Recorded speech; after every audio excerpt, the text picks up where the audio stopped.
One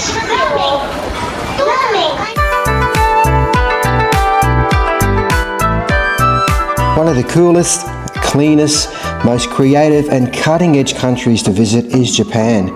This place has to be experienced to be believed. It's a place where ancient traditions sit comfortably alongside futuristic technology, and it's home to some of the world's best cuisine. We spent several wonderful days exploring Tokyo's neon backstreets, watching with amusement as robots delivered our meals and marvelling at the precision of the city's transport system. But our most meaningful moment came not in the heart of the city, but an hour outside of it. Away from the buzz and bustle, we discovered a hidden corner of Japan we'll never forget. 15 hours ago, we were standing in the rain in London. Now we're sitting cross-legged in Otu-san's backyard, next to his vegetable garden, an hour outside of Tokyo. No landmarks, no crowds, just a quiet neighbourhood surrounded by rice paddies. We're here with our sister-in-law Asami, visiting her father, Otu-san. He doesn't speak English, we don't speak Japanese, but you don't need a lot of words for this kind of thing. A nod, a smile, a raised beer. Somehow that's enough. When it's not, Google Translate fills in the gaps. The grill sits low to the ground.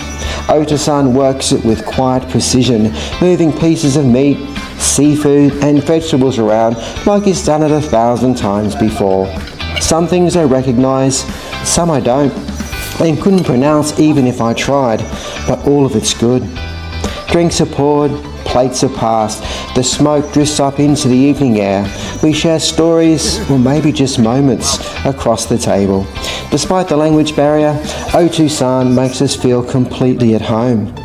These are the meals that stay with you, not the ones in restaurants with tasting menus and curated pairings. The ones where you sit on the ground in someone's backyard, half a world from home, eating food you can't name, with people you've only just met, and feeling like you belong. The next day we found ourselves in a quiet suburb, stepping into a humble little cafe where you're served by a robot. I know, why am I not surprised? The place isn't flashy, the decor is simple, even sparse, but there's a warmth to it, the kind of spot where the smell of simmering curry greets you at the door, and the staff, human and otherwise, couldn't be more welcoming. It's the kind of cafe that does a bit of everything: bacon and eggs, grilled meat, fresh salads, and yes, a seriously good plate of Japanese curry. Now, curry might not scream Japan to most outsiders, but here it's a national staple.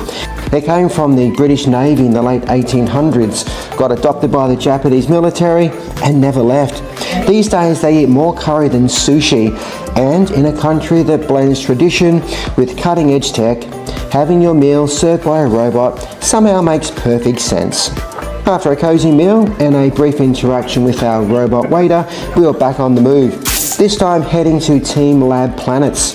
Catching a train in Japan never feels like a hassle. The transport system is ridiculously efficient. Trains run to the minute, even down to the second. With over 10 billion passenger journeys a year, it's one of the busiest and most punctual networks in the world. And unlike Western society where people talk on the train and listen to music, they have signs telling you, do not speak on your phone. And the beautiful thing is, everyone respects it. We hop on a local line, zip through a maze of stations, and before you knew it, we were stepping into something completely different.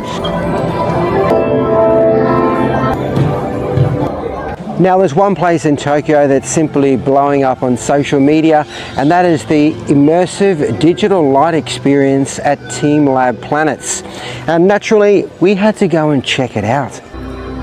This place is incredibly popular, so be sure to book your ticket and time slot online in advance. Now we planned our trip a couple of weeks ahead and we managed to get a lunchtime slot. Now don't expect to have the place to yourself though, it is a major tourist hotspot. Okay, here's the lowdown. The exhibition is divided into 3 main zones. You've got water, garden and open air. Our first stop was the water area. Now you'll need to take your shoes off, but don't worry, lockers are provided for your belongings, and yes, you will get wet. You walk through dimly lit corridors, past a waterfall, and then you step into a mirrored pool room. It's like a dreamlike space. Colourful koi fish made of light glide across the water, swimming at your feet and reflecting endlessly off the mirrored walls and ceiling. It's a completely surreal feeling. Next up was the Crystal Universe, a space that feels like stepping into the stars. It's an immersive overload in the best possible way. Mirrors and thousands of hanging LED lights shifting glow in time with the music and your movement. Now the space is larger than it seems at first. We actually got a little lost wandering through it. There's a wide central area with no fixed path, so you're pretty much free to explore and get lost in the magic. Then comes a surreal zone filled with massive glowing spheres. It's more like a giant playground than a traditional art installation. You'll find yourself ducking, crawling and laughing like a child. We've never experienced art like this, and it was so much more fun than we'd expected. The final section is the garden. It begins in a dark room where you lie back and watch digital flowers bloom slowly across the ceiling and walls.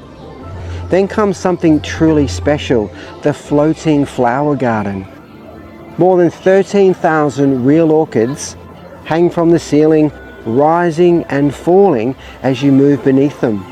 Sensors track your motion, creating a bubble of space around you, as if the flowers are responding to your presence.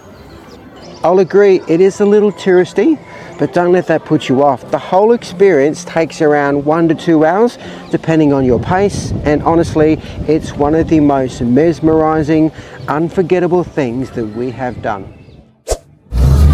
We're in Shibuya this afternoon at Tokyo's most iconic landmark, Shibuya Crossing, which is the world's busiest pedestrian crossing. Now, every 2 minutes, 3,000 people use this crossing. Now, it's called a scramble crossing, so that means that people can walk in a straight line, left, right, or even diagonally. Now, I'm told that Shibuya Crossing represents Tokyo's rhythm and organized chaos. It's busy, fast-paced, but everything is incredibly well organized.